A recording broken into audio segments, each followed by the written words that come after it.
What's going on, everybody? My name is Slimon from the local watch guy channel. I finally got to purchase a watch I have been after for so many months, or maybe even years. After hearing countless rumors that this watch is discontinued or there's a production issue, I was keen to get my hands on one until my AD finally called and I went to get one. Before I get into what I think about this and my personal ownership of it, the specs are 29.5 millimeters in diameter and the watch is made out of steel. Water resistance is up to 3 bar, glass is made out of sapphire, thickness is 6.6 millimeters. The watch shape of the Cartier tank must is beyond recognizable.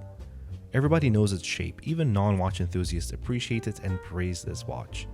I believe it's one of the most popular watches out there and kind of underrated in some sort of way. So there are two versions of this, the Quartz and the SolarBeat, obviously coming in various different sizes. I personally wanted something special and different, so the SolarBeat one stood out to me the most, simply because I'm a nerd when it comes to movements, such as the photovoltaic movement in this timepiece. So how do you distinguish between the SolarBeat and the Quartz model? If you noticed, the Roman numeral number 4, the lines are not connected, unlike the Quartz model where the lines on the number 4 are connected. There are two other methods to distinguish between them, such as the strap or the angle of the watch face, but those are not really easily visible. How does this watch compare to my Seiko tank?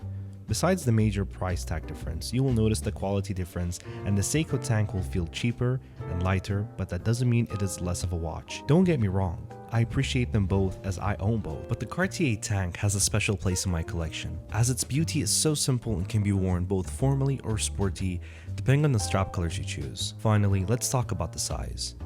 I know my wrists are huge and I know this watch seems so tiny, but who cares? The extra large version of the tank was not to my taste, even though it's automatic and you know how much I love automatic watches.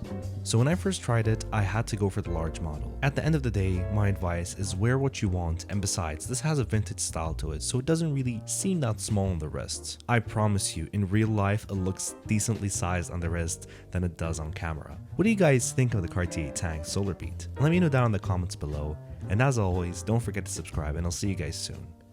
Oh, and how do you pronounce it? Is it Cartier? Cartier? Cartier? Who knows?